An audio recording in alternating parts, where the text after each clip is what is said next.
नमस्कार मित्रांनो, मी चेतराम भोरे पाटील आणि तुम्हा सगळ्यांचं स्वागत आहे आपल्या यूट्यूब चॅनलवर. तर मित्रांनो, आज आपण बोलणार आहोत स्पॉट राऊंड विषयी. तर मला माहिती आहे सगळे विद्यार्थी जे आहेत तर ते स्पॉट राऊंड खूप करत आहेत आणि त्यांना खूप जायची इच्छा आहेत. बरं, त्याच्या अगोदर काही गोष्टी ज्या आहेत तर ते क्लिअर करून देतो की जर तुम्हाला स्पॉट राऊंडला जायचं असेल तर ठीक आहे, आतापर्यंत तुमचं ॲडमिशन झालेलं नाही पाहिजे कुठंच. ओके, झालेलंही असेल कुठंतरी. ओके, म्हणजे की आता काही विद्यार्थी जे आहेत तर हा व्हिडिओ जो आहे तर तो स्पॉट राऊंड चालू होण्याच्या अगोदर, म्हणजे आता मी दुसरा राऊंड नेमकाच झाला आहे, तिसऱ्या राऊंडचे प्रेफरन्स चालू होणार आहे तेव्हा बनवतोय. ओके, तर तिसरा राऊंड नंतर पण बघतील हा व्हिडिओ काही लोक, आणि काही लोक जे आहेत तर तो तिसरा राऊंड झाल्यानंतर पण बघेल. तर तिसऱ्या राऊंडसाठी जे जाणार आहेत त्यांच्यासाठी सुद्धा हा ॲडव्हान्समध्ये व्हिडिओ बनवून सांगतोय मी तुम्हाला. आणि जे नंतर जे विद्यार्थी आहे, म्हणजे जर तिसऱ्या राऊंडमध्ये जर तुमचं ॲडमिशन झालं तर तुम्हाला स्पॉट राऊंडला जायची काही गरज नाही आहे. ही एक गोष्ट तुम्ही लक्षात घ्या. ज्यांचं तिसऱ्या राऊंड नंतरही ॲडमिशन झालेलं नाही आहे अशा विद्यार्थ्यांनी स्पॉटला गेलं चालतं. त्याचे नियम वगैरे काय गोष्टी आहे तर त्या सगळ्या सांगेल मी. पण वन बाय वन तुमच्या क्वेश्चन्सनं सुरुवात करूया. सगळ्यात पहिली गोष्ट म्हणजे की स्पॉट राऊंडला मित्रांनो स्कॉलरशिप आहे का, शिष्यवृत्ती जी आपण त्याला म्हणतो, तर ती स्पॉट राऊंडला आहे का. मग आता मित्रांनो तुम्हाला एक गोष्ट मी क्लिअर करू इच्छितो की शिष्यवृत्ती जी आहे तर ती आहे. आधी 2 वर्षा अगोदर ही शिष्यवृत्ती जी आहे तर ती बंद करण्यात आलेली होती, पण त्यानंतर खूप रेट जो आहे या ठिकाणी ॲडमिशन घेण्याचा स्पॉट राऊंड थ्रू तो पडला. आणि त्याच्या अगोदर ही स्कॉलरशिप जी आहे तर ती 2018ला दिल्या जायची, त्यानंतर मध्ये बंद केली, त्याच्यानंतर पुन्हा चालू केली. तर या गोष्टी ज्या आहेत तर त्या होत आल्या, त्याच्यामुळे खूप कन्फ्युजन होतं पालकांना आणि विद्यार्थ्यांना, आणि त्यासोबतच काही कॉलेजचे टीचर लोक असतात त्यांनासुद्धा. कारण ते असतं टीचर स्टाफ, त्यांना माहिती नसतं स्कॉलरशिप आहे की नाही. तर आहे, मी अगदी कॉलेजच्या मॅनेजमेंटसोबत बोलून या गोष्टी ज्या आहेत तर त्या कन्फर्म केलेल्या आहेत. तसली काही अपडेट असली मिळणार नसल्याची तर ते अगोदर तुम्हाला सांगण्यात येईल. पण सध्या तरी एवढी माहिती फिक्स आहे की स्पॉट राऊंडला शिष्यवृत्ती मिळणार आहे. म्हणजे जे बेनिफिट तुम्हाला पहिला राऊंड, दुसरा राऊंड, तिसरा राऊंड खेळल्यानंतर मिळतील ते सगळेचे सगळे बेनिफिट जे आहेत तर ते तुम्हाला स्पॉट राऊंड खेळल्यानंतर मिळतील. शिष्यवृत्तीचे असो किंवा कुठलेही लाभ असो ते तुम्हाला स्पॉट राऊंडमध्ये ॲज तुमचं जसं हे कॅप राऊंडमध्ये ॲडमिशन झालं तसे सेम मिळतील. ओके, ही गोष्ट जी आहे तर तुम्हाला क्लिअर झालेली आहे. त्यानंतर मित्रांनो कोण कोण जे आहे तर ते स्पॉट राऊंडमध्ये सहभागी होऊ शकतात, हा एक महत्त्वाचा प्रश्न आहे. कोण कोण सहभागी होऊ शकतं, तर ज्या विद्यार्थ्यांचं नाव जे आहे तर ते या फायनल मेरिट लिस्टमध्ये आहे. फायनल मेरिट लिस्ट कोणती मित्रांनो, तर या ठिकाणी तुम्ही जर चेक केला तर या ठिकाणी फायनल मेरिट लिस्ट तुम्हाला दिसेल. ओके, या लिस्टमध्ये ज्या विद्यार्थ्यांचं नाव आहे, ही 566 पानाची लिस्ट आहे. या ठिकाणी फायनल मेरिट लिस्ट 2024-25 ते विद्यार्थी, पण त्यांचं कुठल्याही कॉलेजमध्ये ॲडमिशन जे आहे तर ते व्हायला नको. ओके, ज्यांचं नाव आहे फायनल मेरिट लिस्टमध्ये, ओके, तर ते विद्यार्थी ठीक आहे. ओके, ॲडमिशन जे आहे तर ते करू शकतात, पण ते कुठल्याही कॉलेजमध्ये त्यांचं पहिल्या, दुसऱ्या, तिसऱ्या राऊंडमध्ये ॲडमिशन झालेलं नाही पाहिजे. ओके, म्हणजे ज्यांचं ॲडमिशन झालेलं नाही आणि त्यांचं नाव जे आहे तर ते या फायनल मेरिट लिस्टमध्ये आहे, तर असे विद्यार्थी जे आहेत तर ते स्पॉट राऊंडला पार्टिसिपेट करू शकतात, भाग घेऊ शकतात, त्यामध्ये सामील होऊ शकतात. ही गोष्ट जी आहे तर ती तुम्हाला लक्षात आलेली असेल. चला मित्रांनो पुढं या ठिकाणी आता काही विद्यार्थी म्हणत असतील की सर मी जे आहे तर ते फ्लोट केलेलं होतं. ओके, आता फ्लोट केल्यानंतर मला जे डॉक्युमेंट सबमिट करण्याची डेट दिलेली होती, म्हणजे फ्लोट केलं मी, त्याच्यानंतर मला XYZ कॉलेज जे तर ते लागलं. ओके, म्हणजे मी समजून घ्या पहिल्या राऊंडला मला फ्लोट करायचं ऑप्शन होतं, मी फ्लोट केलं, मला या ठिकाणी जे कॉलेज लागलं ते मला आवडलं नाही. त्यानंतर मला त्या कॉलेजला डॉक्युमेंट सबमिट करायची शेवटची तारीख जी आहे तर ती 28 तारीख दिलेली होती, पण या तारखेमध्ये मी हे डॉक्युमेंट सबमिट केले नाही, त्या ठिकाणी जाऊन ॲडमिशन घेतलं नाही कारण मला ते कॉलेज नको होतं. तर असे विद्यार्थीसुद्धा स्पॉट राऊंडला पार्टिसिपेट करू शकतात. ही गोष्ट तुम्ही लक्षात घ्या. म्हणजे काय होतं की या कॉलेजेसना एक म्हणजे फॉर एक्झाम्पल 50 ॲडमिशन जे आहे तर ते एखाद्या कॉलेजला झाले. बरं, 50 ॲडमिशन झाल्यानंतर 47 जे विद्यार्थी आहेत त्यांनी ओरिजिनल डॉक्युमेंट आणि फीज जी आहे तर ती जमा केली. 3 विद्यार्थी बाकी राहिले. ओके, तर हे 3 विद्यार्थ्यासाठी ह्या 50 जागा ज्या आहेत तर त्यात अलॉटेड दाखवते तिन्ही राऊंडला. कारण ज्या जागा ज्या आहेत तर त्या फुल भरल्या गेलेल्या आहेत, पण या 3 विद्यार्थी जे आहेत तर त्यांनी डॉक्युमेंट सबमिट केलेले नाही आहे. मग अशा वेळेस हे 3 ज्या जागा आहेत तर त्या आपले तुम्हाला असं वाटतंय का की हे कॉलेजवाले असेल किंवा हे ॲडमिशन प्रोसेस कंडक्ट करणारे जे असेल तर ते तसेच राहू देईल? तर ते तसं राहू देईल, त्यांचा तोटा थोडी करणार आहे. मग ह्या 3 विद्यार्थ्यांना या ठिकाणी 28 तारखेनंतर ग्राह्य धरला जात नाही. या विद्यार्थ्यांना मग एक मौका असतो तो म्हणजे स्पॉट राऊंडचा. बरं, तिसऱ्या राऊंडमध्ये दुसऱ्या राऊंडला जर ॲटो फ्रीज झालेला असेल तर तुम्ही तिसऱ्या राऊंडला जाऊ शकता का? तर नाही, पण तुम्ही स्पॉट राऊंडला जाऊ शकता. ही गोष्ट जी आहे तर तुम्ही लक्षात घ्या. म्हणजे ऑटो फ्रीज झाला असेल एखादं कॉलेज तर तुम्ही अशा वेळेस तुम्ही त्या ठिकाणी जर ओरिजिनल डॉक्युमेंटची अट आहे मित्रांनो. बरं, तुम्ही 28 तारीख जी बोललो मी तुम्हाला, म्हणजे 25 तारखेपासून काय जे तारीख होती आपली त्या मधल्या तारखेमध्ये तुम्हाला जे डॉक्युमेंट आहेत ते त्या कॉलेजला सबमिट करायचे सांगितले होते. ओके, तुम्ही ते सबमिट केले असतील. ओके, तर ठीक. नाही तर मित्रांनो 25 ते 28 ह्या बघा तारीख दिलेली आहे. ओरिजिनल डॉक्युमेंट सबमिट करण्याचा कालावधी जो दिलेला आहे, ज्यांनी पावती अपलोड केलेली होती त्यांना व्हॅलिडिटी या ठिकाणी देण्याचा जी तारीख आहे किंवा त्यांची फीस वगैरे जमा करण्याची जी तारीख आहे तर ती 25 ते 28 आहे.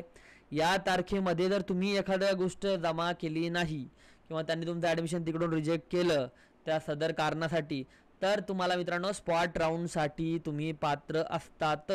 आणि मित्रांनो एक डबल महत्त्वाची गोष्ट, जे मराठा कॅटेगरीचे विद्यार्थी आहेत त्यांच्यासाठी हा व्हॅलिडिटीचा नियम लागू नाही. जे SC-BC विद्यार्थी आहेत ते 6 महिने जे आहे तर ते त्यांची व्हॅलिडिटी केव्हाही जमा करू शकतात. म्हणजे अगदी जानेवारीपर्यंत त्यांना वेळ दिलेला आहे. त्या मधल्या टायमात त्यांनी त्यांचे डॉक्युमेंट जे आहेत तर ते पूर्ण करून द्यायचे आहेत.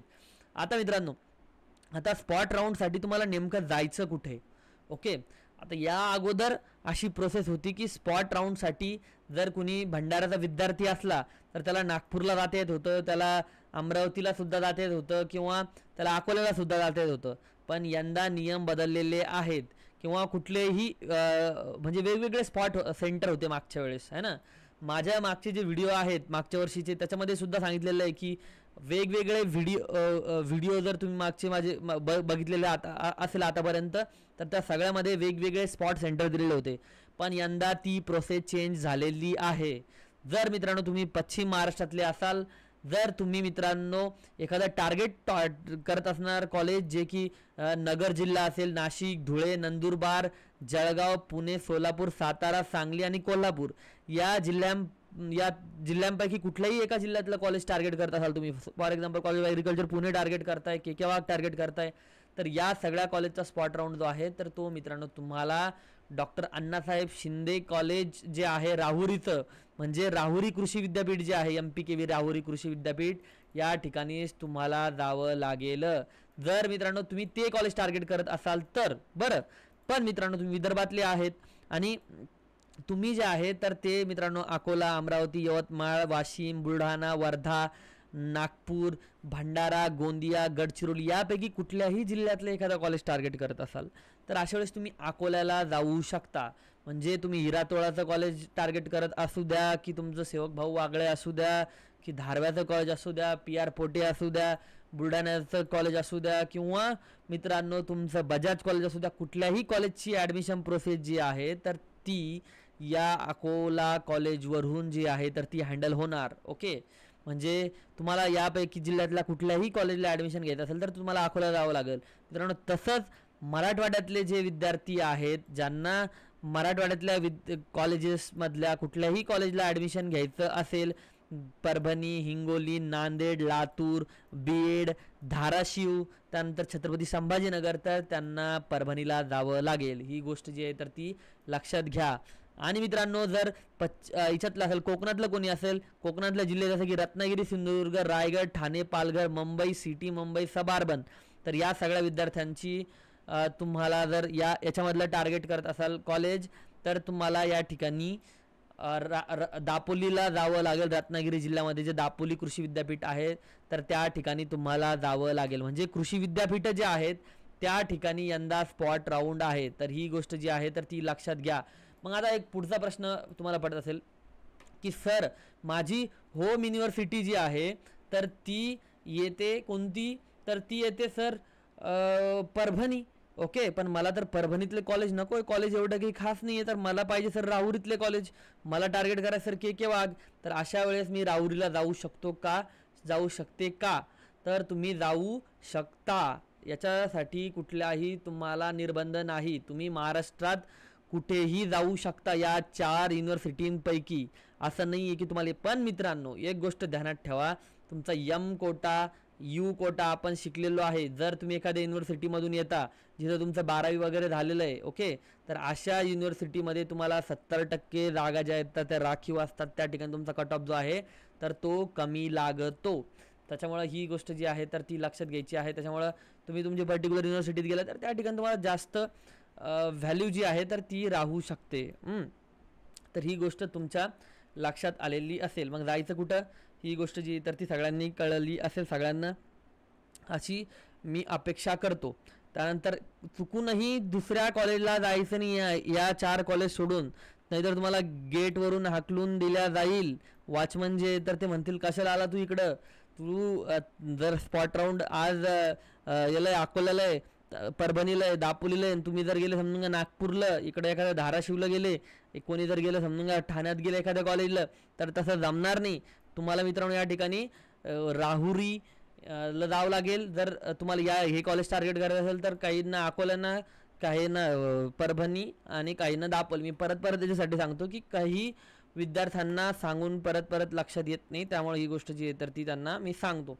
बाकीच्यांनी वाईट वाटून घेण्याची काही गरज नाही. बरं, मग आता जावं कुठं ही गोष्ट ती आता क्लिअर झाली. तुमची शिष्यवृत्ती मिळते का ही गोष्ट क्लिअर झाली. या ठिकाणी मित्रांनो आता तुमचा एक पुढचा प्रश्न असेल की सर प्रक्रिया काय असेल, टायमिंग काय असेल.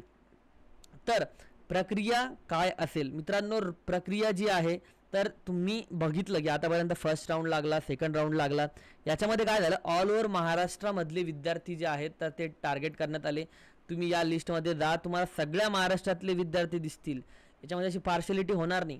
पण स्पॉट राऊंडमध्ये तुम्ही ज्या ठिकाणी गेलात, ओके, तर त्या ठिकाणचेच जेवढे विद्यार्थी प्रेझेंट आहे त्या ठिकाणी, तर तेवढ्यापैकी लिस्ट जी आहे तर ती त्या स्पॉट सेंटरवर लागेल. ॲट अ टाईम तुम्ही एका स्पॉट सेंटरवर अवेलेबल असू शकता. म्हणजे एखाद्या ठिकाणी तुम्ही जर अकोल्याला गेले, भले तुम्ही राहुरी युनिव्हर्सिटीतले असो, परभणीतले असो, पण त्या ठिकाणी जर तुम्ही नाव लिहून दिलं तर त्या मेरिट लिस्टमध्ये जे नाव येईल त्या ठिकाणी जर तुमचं ॲडमिशन होईल तर ते या कॉलेजेसमध्ये होईल. अकोल्यामधल्याच ज्या अंतर्गत येणाऱ्या जिल्ह्यामधल्या कॉलेजेसमध्ये होईल. ते गव्हर्नमेंट असो, प्रायव्हेट असो, दोन्हीपैकी होईल. आणि तुम्हाला बाकी ठिकाणी तुमचं नाव जे आहे तर त्या या लिस्टमध्ये येणार नाही, राहुरीच्या लिस्टमध्ये येणार नाही, परभणीच्या येणार नाही आणि दापोलीच्या सुद्धा येणार नाही. तर ही गोष्ट जी आहे तर ती तुम्ही सगळ्यांनी लक्षात घ्या. बरं, त्याच्यानंतर मित्रांनो आता काही गोष्टी ज्या आहेत तर त्या पुढं तुम्हाला मी सांगू इच्छितो की नेमकं तुम्हाला आता प्रोसेस जी आहे तर ती काय. मित्रांनो एकंदरीत तुम्हाला एक गोष्ट लक्षात आली असेल की या सगळ्या राऊंडमध्ये जसं की सगळ्या विद्यार्थ्यांना या ठिकाणी ॲडमिशन मिळालं आहे, पण स्पॉट राऊंडमध्ये जे विद्यार्थी त्या ठिकाणी हजर राहतील त्यांनाच ॲडमिशन जे आहे तर ते मिळेल. म्हणजे याच्यातून काय होईल की जे विद्यार्थी आलेच नाही किंवा ज्यांनी ॲग्रिकल्चरचा फॉर्म या ठिकाणी फक्त भरला होता आणि मेडिकलला ॲडमिशन घेतलं, अशा विद्यार्थ्यांना त्या ठिकाणी ॲडमिशन मिळणार नाही. जे गरजवंत विद्यार्थी आहेत त्यांनाच ॲडमिशन मिळेल. बरं, आता प्रक्रिया काय आहे तर मित्रांनो, तुम्हाला आता अकोल्याला जायचं असेल स्पॉट सेंटरला, ओके, किंवा तुम्हाला या ठिकाणी दापोलीला जायचं आहे स्पॉट सेंटरला, किंवा परभणीला जायचं आहे, किंवा मित्रांनो तुम्हाला राहुरीला जायचं आहे, तर मित्रांनो कधी जावं लागेल तर याच्या वेगवेगळ्या डेट्स दिलेल्या आहे. आता त्या डेट्स कुठल्या कुठल्या आहे तर त्या मित्रांनो अशा आहेत. या ठिकाणी सध्या तरी त्या डेट्समध्ये काही बदल झाला तर तुम्हाला पुढं कळवलं जाईल, पण सध्या त्याच्यामध्ये कुठलाही बदल झालेला नाही आहे. ओके, तर मित्रांनो 2 तारखेला तुम्हाला जर 85पेक्षा अधिक पर्सेंटाईल असेल तर जावं लागेल तुम्हाला स्पॉट सेंटरला. तुम्हाला ज्या पण स्पॉट सेंटरचे टार्गेट करायचे असेल कॉलेजेस त्या ठिकाणी तुम्हाला जावं लागेल. ओके, किती 2 तारखेला जर 85पेक्षा अधिक असेल मग ते 86 असू शकतात, मग ते तुमचे 87 असू शकतात. मग काही विद्यार्थ्यांचं म्हणणं असेल की सर 7-12 पकडून हे मार्क्स आहेत का, तर हो, हे तुमचे टोटल मार्क्स आहे. 7-12 क्रॉप सायन्स जे काही तुमच्याकडे एक्स्ट्रा मार्क्स असतील तर ते सगळे पकडून 85 झाले पाहिजे तुमचे, तर तुम्ही पहिल्या दिवशी जाऊ शकता. अदरवाईज तुम्हाला कन्सिडर केलं जाणार नाही. तर मित्रांनो हे झालं पहिल्या दिवसासाठी. मग मित्रांनो तुम्हाला 84 असेल तर तुम्ही जाऊ शकता का, तर नाही. ओके, 84 असेल तर जाऊ शकत नाही. 84 असेल तर तुम्हाला दुसऱ्या दिवशी जावं लागेल. म्हणजे 65 पेक्षा मार्क व त्यापेक्षा अधिकवाल्यांना दुसऱ्या दिवशी म्हणजेच 3 तारखेला जावं लागणार आहे. आणि मित्रांनो, ज्यांना आहे म्हणजे तुम्ही 50 पेक्षा व त्यापेक्षा अधिक तुम्हाला जर पर्सेंटाईल असेल, असे टोटल पर्सेंटाईल, तर ते विद्यार्थी जे आहेत तर तुम्ही 4 तारखेला जाऊ शकता. त्यानंतर मित्रांनो 35 व त्यापेक्षा अधिकवाले विद्यार्थी आहेत तर ते 5 तारखेला जाऊ शकता. त्यानंतर मित्रांनो काही विद्यार्थ्यांना खूपच कमी मार्क आहे, तर असे विद्यार्थ्यांना का मग घरी ठेवता का? नाही. तर अशा सगळ्या विद्यार्थ्यांना 6 तारखेला मित्रांनो 6 तारखेला सगळ्या पात्र उमेदवारांना या ठिकाणी पाठवल्या जातं. मित्रांनो आता 7 तारखेचा काय विषय, तर सगळे पात्र उमेदवार, पण या ठिकाणी कास्टचं रिझर्वेशन सगळ्या गोष्टी ज्या आहेत तर त्या अप्लाय केल्या होत्या सगळ्या या 2 तारखेपासून तर 6 तारखे लोक, पण काही कास्टच्या जागा जर त्या रिकाम्या राहिल्या तर अशा विद्यार्थ्यांना त्या जागा ज्या त्या रिकाम्या राहत नाही तर त्या जागा ओपनवाल्या विद्यार्थ्यांना दिल्या जातात. तर अशा वेळेस मित्रांनो 7 तारखेला सगळे पात्र उमेदवार जे तर ते येऊ शकतात. म्हणजे पण या ठिकाणी जागा रूपांतरासह म्हणजे कन्व्हर्जन जे आहे मित्रांनो तर ते या ठिकाणी होणार. म्हणजे तुमची कॅटेगरीचा असेल एखादा विद्यार्थी एस टीचा, तर एस टीचा कोणती आलं नाही तर मग एस टीचा एम कोट्याला देणार ती जागा, एम कोट्याचं नसलं तर एस सीला देणार, एस सीला नाही दिलं तर पुढे देणार. सॉरी मित्रांनो, मला माफ करा. ओके, तर आता या ठिकाणी तुम्हाला ही गोष्ट जी आहे तर ती लक्षात आलेली असेल. मग मित्रांनो तुम्ही म्हणाल की मी 2 तारखेला अकोल्याला गेलो तर मी 3 तारखेला परभणीला जाऊ शकतो का? तर तुम्ही जाऊ शकता. 4 तारखेला तुम्ही राहुरीला पण जाऊ शकता. 5 तारखेला तुम्ही डबल दापोलीला पण जाऊ शकता. असं काही नाही की तुम्ही एका स्पॉट सेंटरवर राहायचं आहे. पण मुळात एक गोष्ट लक्षात ठेवा की जर तुम्ही 2 तारखेला गेलात तर तुम्हाला जे कॉलेज अवेलेबल राहतील, ओके, तुम्हाला एवढे मार्क असतील त्याच्या पुढचे, तर त्याच्यानंतर जे कॉलेज राहतील समजा 3 तारखेला त्याच्यापेक्षा कमीच राहणार झाले ना, किंवा जे विद्यार्थ्यांना ॲडमिशन भेटून जाईल. 1-2 तारखेवाले विद्यार्थी 7 तारखेला गेले तर त्याचा फायदा आहे, किंवा 3 तारखेवाले विद्यार्थी 7 तारखेला गेले 8 तारखेला गेले तर तिथे फायदा आहे त्या पर्टिक्युलर युनिव्हर्सिटीमध्ये म्हणतोय बरं मी. तुम्ही जर एखादी युनिव्हर्सिटी बदलली तर त्या ठिकाणी तिथल्या जागाही बदलतात, सगळा विषय बदलतो. त्यामुळे 2 तारखेवाले विद्यार्थी जे आहेत तर ते त्या तारखेला तुमच्या कॅटेगरीच्या जागा ज्या आहेत त्या तिथं किती उपलब्ध आहेत तर या सगळ्या गोष्टीचा अंदाज घेऊन सुद्धा जायचा आहे. मग या जागा तुम्हाला दिसणार कशा किंवा कुठं दिसणार, तर मित्रांनो तुमच्या वेबसाईटवर.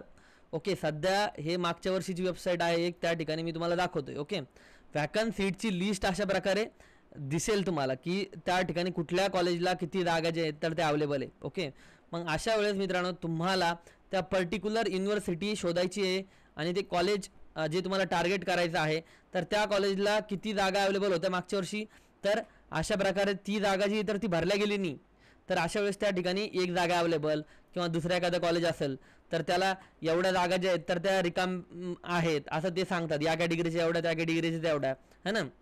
मग ती जागा एम कोट्याची का यू कोट्याची असं वॅकन्ट सीटची लिस्ट येईल तुम्हाला 3ऱ्या राऊंड नंतर. त्यामुळे स्पॉट राऊंडला जाण्या अगोदर तुम्ही त्या लिस्टमध्ये बघून जायचं की आपल्या स्पॉट सेंटरवर या जागा अवेलेबल आहेत, मग आपण कुठले कॉलेजेस जे आहेत तर ते टार्गेट करू शकतो. म्हणजे या सगळ्या गोष्टी ज्या आहेत तर त्या तुमच्या लक्षात येतील. राहिला प्रश्न, बरं या गोष्टी ज्या आहेत तर तुम्हाला समजल्या असतील. बरं, त्याच्यानंतर प्रक्रिया म्हणजे आता तुम्ही जर सांगितलं की या ठिकाणी जायचं असं असतं सगळ्या गोष्टी, मग जायचं कधी, किती वाजता जायचं, तर मित्रांनो सकाळी 9 वाजता जे तर ते त्या स्पॉट सेंटरवर हजर राहायचं आहे. समजून घ्या फॉर एक्झाम्पल तुमचा 2 तारखेला लिस्ट आहे किंवा 2 तारखेला तुमच्या पर्सेंटाईलवाल्याचा स्पॉट राऊंड आहे, तर सकाळी 9 वाजता त्या विद्यार्थ्यांनी त्या ठिकाणी हजर राहायचं आहे. 9 ते 11चा टायमिंग आहे.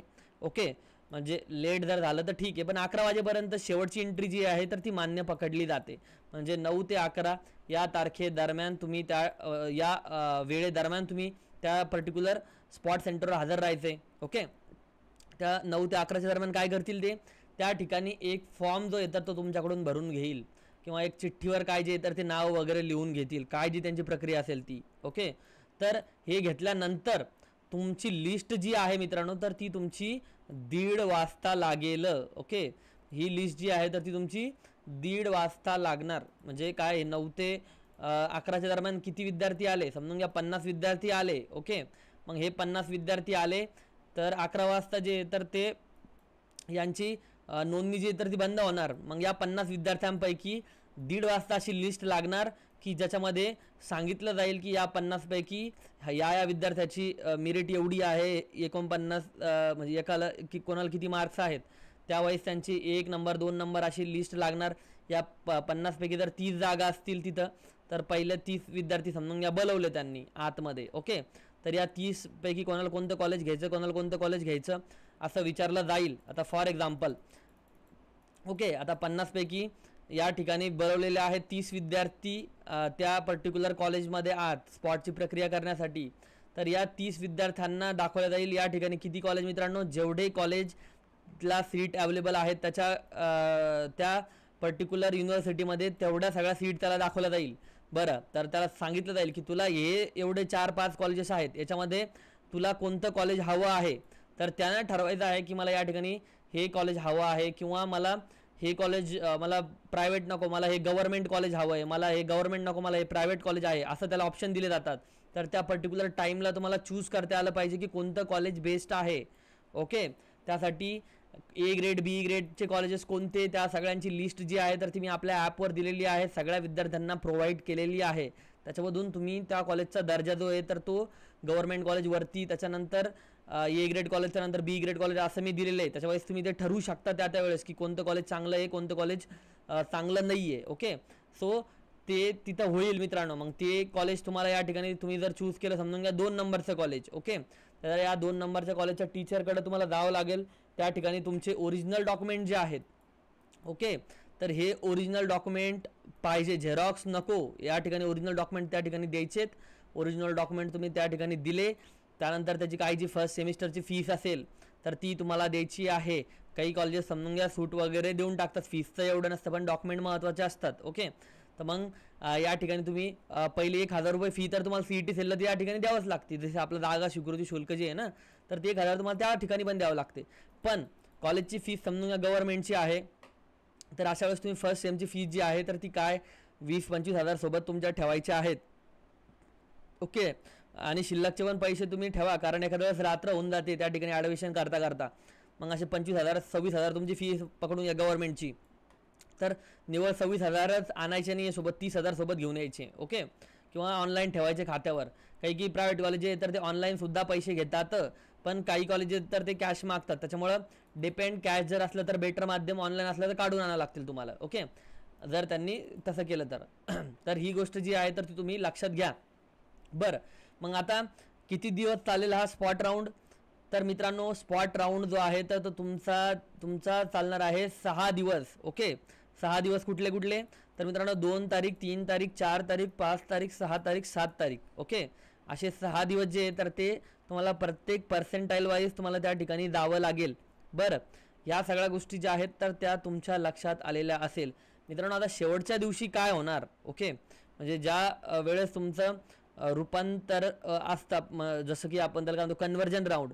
या कन्व्हर्जन राऊंडला ST कॅटेगरीच्या जागा ज्या आहेत तर त्यानंतर SC मध्ये कन्वर्ट होतील. SCच्या कॅटेगरीच्या म्हणजे ज्या कॅटेगरीच्या अवेलेबल विद्यार्थी नाही आहे, असं एकामागून एका दुसऱ्या कॅटेगरीत, म्हणजे आता ST कॅटेगरीत कोणीच अवेलेबल नाही आहे, तर मग SC कॅटेगरीमध्ये जे पण अवेलेबल आहेत त्यांचे 3 मार्क असो 2 मार्क असो त्यांना ती जागा दिली जाईल.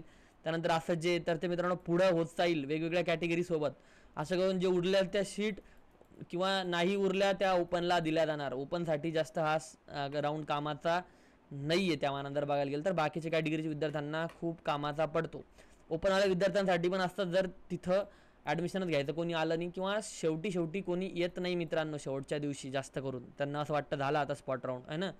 अशा वेळेस चांगल्या कॉलेजला ॲडमिशन जे तर ते मिळून जातं. म्हणून एखाद्याला नाही मिळालं ॲडमिशनला तर त्या ठिकाणी जाऊन चक्कर तरी मारा. ओके, प्रोसेस जी सेम आहे मित्रांनो. एखाद्या या बाकीचे जे दिवस आहेत म्हणजे तुम्ही 2 तारखेपासून बघतायत. ओके, तर या 2 तारखेला सेम जी प्रोसेस फॉलो झाली, जे M कोटेत जागा असेल तर M कोटेला दिले जाईल, U कोटेचे असेल U कोटेला दिले जाईल. हे सगळं 6 तारखेपर्यंत चालेल, पण 7ला कन्व्हर्जन राऊंड असेल स्पॉटचा. ओके, तर त्यामुळं मित्रांनो या सगळ्या गोष्टी ज्या आहेत तर त्या तुम्ही लक्षात घ्यायच्या आहेत.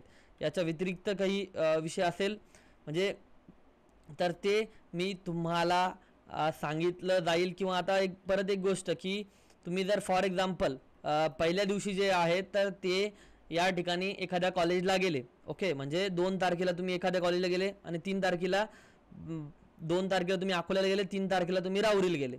मग अशा वेळेस तुमची 2 तारखेला जर तुमचा 10वा नंबर असेल तर 3 तारखेला तो नंबर मेरिट लिस्टमध्ये असेलच असं नाही, कारण ती लिस्ट आणि या ठिकाणची लिस्ट ही बदललेली असेल किंवा तुम्ही पर्टिक्युलर स्पॉट सेंटरवर दुसऱ्या दिवशी गेली तर तरी पण तुम्हाला दुसऱ्या दिवशी परत सेम डॉक्युमेंट सेम रजिस्ट्रेशन जे आहे तर ते तुम्हाला करावं लागेल. आणि ती जी लिस्ट आहे तुमची फक्त त्या दिवसापर्यंतच व्हॅलिड राहील.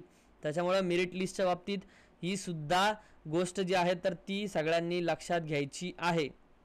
बरं, म्हणजे आता मी तुम्हाला बऱ्यापैकी सगळ्या गोष्टी ज्या आहेत तर त्या सांगितलेल्या आहेत स्पॉट राऊंडबद्दल. ओके.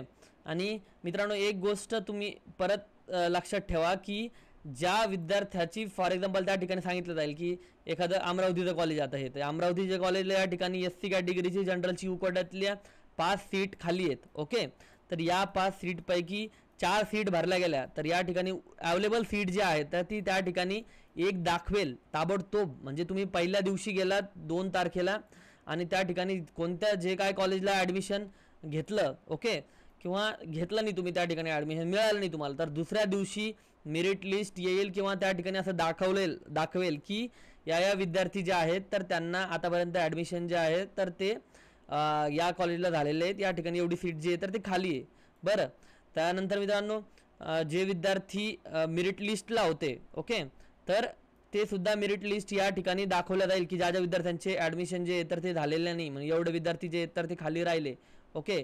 असं करत करत या मेरिट लिस्ट जे आहे तर ते अगदी शेवटच्या क्षणापर्यंत जे तर त्या चालत राहतील. ओके. म्हणजे त्यातले काही विद्यार्थी जे आहेत तर ते बाहेर जातील.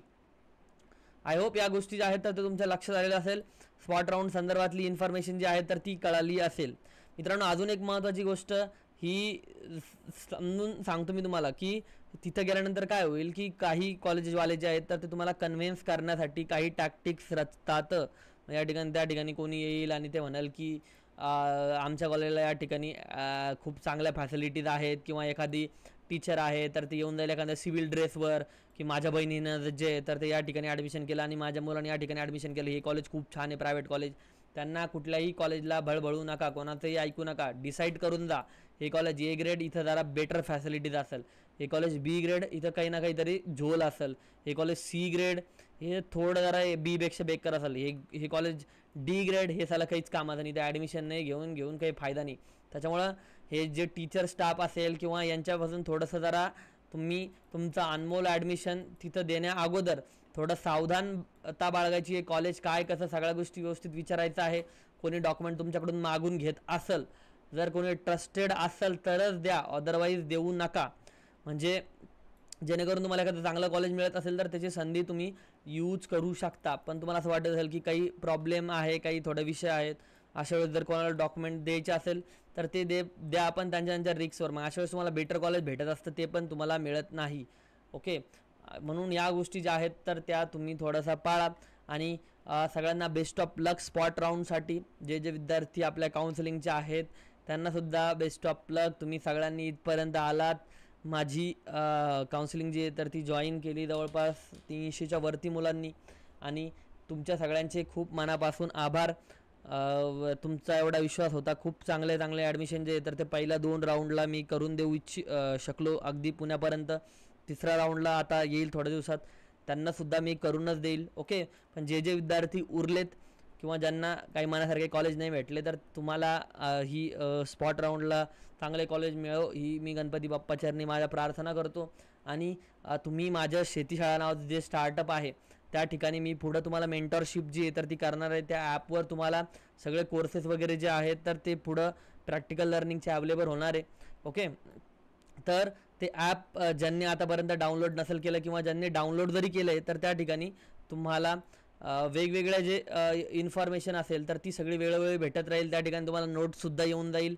तर 1000च्या वरती विद्यार्थ्यांनी आता डाउनलोड केलं आहे तर तुम्ही सगळ्यांनीसुद्धा इन्स्टॉल करा, त्याला रिव्ह्यूज चांगले द्या. सगळ्या गोष्टी ज्या आहेत तर आपण सगळ्यांनी व्यवस्थित करू. माझे बॅच होते लवकरच चालू. 1499 रुपयाची प्रॅक्टिकल लर्निंगची जी व्हॅलिडिटी जी आहे तर जवळपास 1 वर्ष आहे. त्याच्यामध्ये मेंटरशिप तुम्हाला मिळणार आहे. सो तीसुद्धा तुम्ही पुढं जॉईन करू शकता. सो तुमचं ॲडमिशन झाल्यानंतर थँक्यू सो मच इथपर्यंत आल्याबद्दल. आणि तुमचा प्रवास जो आहे तर तो पुढेही सुखाचा हो. मी वेळोवेळी तुम्हाला मार्गदर्शन जे तर ते करत राहील. धन्यवाद. काही डाऊट्स वगैरे असतील तर तो तुम्ही मला वेळोवेळी विचारू शकता. त्याबाबत कुठलीही तुम्हाला मी काय म्हणतो तक्रारीची देणार नाही, संधी देणार नाही. आणि धन्यवाद.